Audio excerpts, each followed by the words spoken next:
You are standing in the pet food aisle completely paralyzed by choice. Trust me, I get it. On one side, you have endless bags of crunchy kibble. On the other, massive stacks of canned pate. Your vet says one thing, the internet screams another, and frankly, you just want to feed your cat a decent dinner without ruining their health. Let me make this incredibly simple. I am finally settling the wet versus dry cat food debate. No marketing garbage, just the pure biological facts about what your little carnivore actually needs to thrive. Moisture and hydration. Cats are naturally built to give most of their water from food, not from a bowl. In the wild, a small prey animal is mostly water, so that's how their bodies evolved. Wet food mirrors that. It's about 70 to 80% water, so every bite doubles as a drink. That's quietly powerful for urinary and kidney health, especially as cats age. If your cat doesn't drink much from a bowl, wet food can quietly help keep the bladder and kidneys flushed without you having to chase them with a water fountain. Dry food, on the other hand, is only about 6 to 12% water. That means the calories are concentrated, but the hydration is thin. A cat eating mostly kibble has to drink noticeably more from the bowl to balance it out.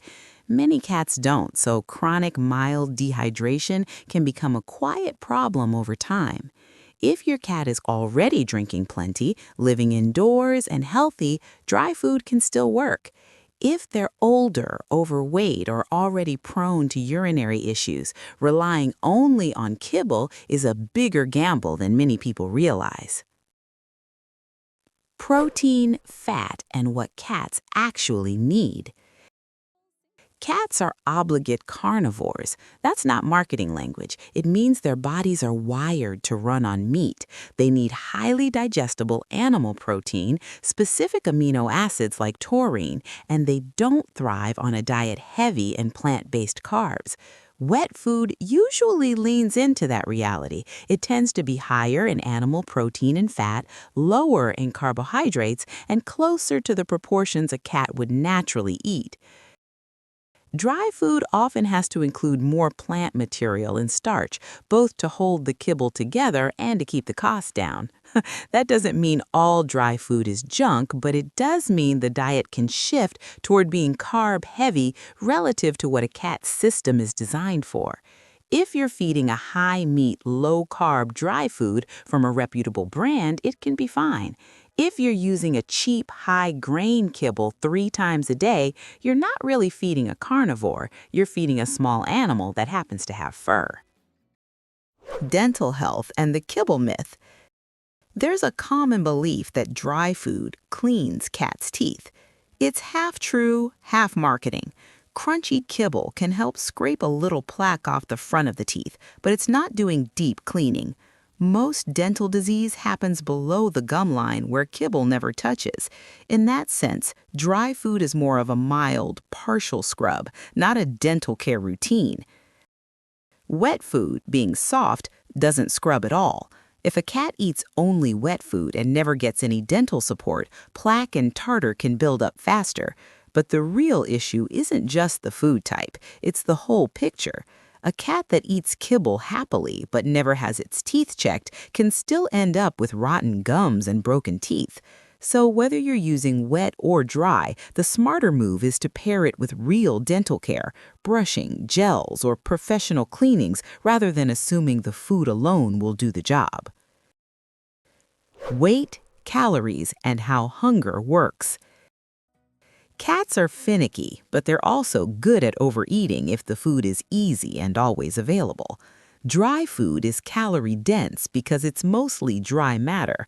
A small scoop can pack a big punch, and cats that free feed on kibble often end up overweight. That's not because kibble is evil. It's because it's easy to keep eating without the volume that signals fullness.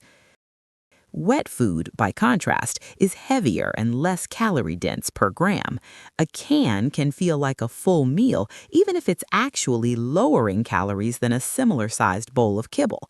That can be helpful for cats that need to shed weight or that just eat too enthusiastically. The challenge with wet food is temptation. Cats love it, so it's easy to overfeed. Here, the key is portion control, not the food type. A cat that's overweight on wet food is usually a cat whose owner is offering too much, not a cat that's on the wrong diet. Palatability and how cats eat. Cats are driven by smell and texture. Wet food usually wins on smell. It's meaty, warm, and aromatic, which cats find hard to resist. For picky eaters, seniors, or cats with sore teeth, that can be a lifeline. A sick cat is more likely to lick up a warm pâté than chew hard kibble. In that sense, wet food is not just nutrition, it's a tool for keeping a cat eating when they're not feeling well. Dry food is quieter in that regard. It's less fragrant and more neutral, so it appeals to cats that like something to crunch through the day. Some cats graze constantly, and kibble is convenient for that habit because it doesn't spoil quickly. Others get bored with it and pick at it like a side dish. What matters is watching your cat. If they ignore the bowl of kibble but finish every drop of wet food, their body is telling you something the label isn't. Convenience, storage, and your life. Real life counts. Wet food is less convenient in some ways. It comes in cans or pouches, needs to be measured, often needs refrigeration after opening, and can be messy if your cat knocks it over. It also has a relatively short shelf life once opened. If you travel a lot, work long hours, or live in a hot climate, wet food can feel like more work than you want to manage. Dry food is precisely the opposite. It's shelf-stable, easy to scoop, and fits into automatic feeders, puzzle toys, or busy person realities. You can leave it out for a working day stretch, and it won't turn into a slimy mess. The downside is that it's easy to lose track of how much the cat is actually eating. A bowl that looks half empty can still be way too much for a small cat. Convenience helps, but it shouldn't override awareness. Cost, value, and what you're actually paying for. Wet food is usually more expensive per serving. Cans and pouches add up, especially if you have multiple cats or a big cat with a big appetite. Over time, that can bump your monthly budget in a noticeable way. It also generates more packaging waste, which matters if you're trying to keep your home low waste. Dry food is generally cheaper per calorie, and a bag can last weeks or even months, depending on how many cats you have. The value isn't just the price tag, though. It's what you're feeding. A cheap, low-quality kibble might save money up front, but cost you down the line in vet bills and chronic health issues. A higher-end dry food might match a mid-range wet food budget, but give you a healthier long-term outcome. Cost isn't the only factor, but it's not noise either. Health conditions and when one makes more sense. Some cats have specific health issues that tilt the balance clearly toward one side. Cats with chronic kidney disease, urinary problems, or a history of stones often do better on wet food because of the extra moisture. It helps keep their urine diluted and their kidneys less stressed. Vets commonly recommend increasing wet food intake in these cases, sometimes even if the cat has always lived on kibble. On the flip side, cats that are underweight, have trouble eating enough, or are very active might benefit from the calorie density of dry food, especially if they're eating a high meat formula. The key is not to treat wet or dry as magic bullets, but as tools that support the medical plan.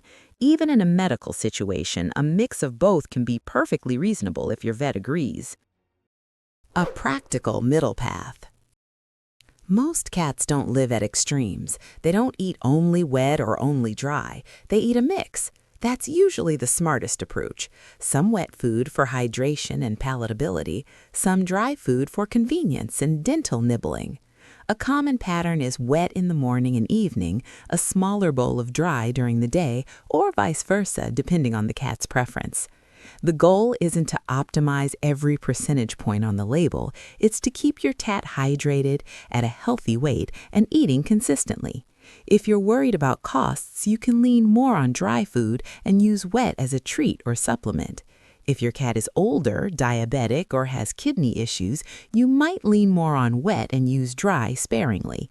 The best diet is the one your cat actually eats and that keeps them feeling well, not just technically fed.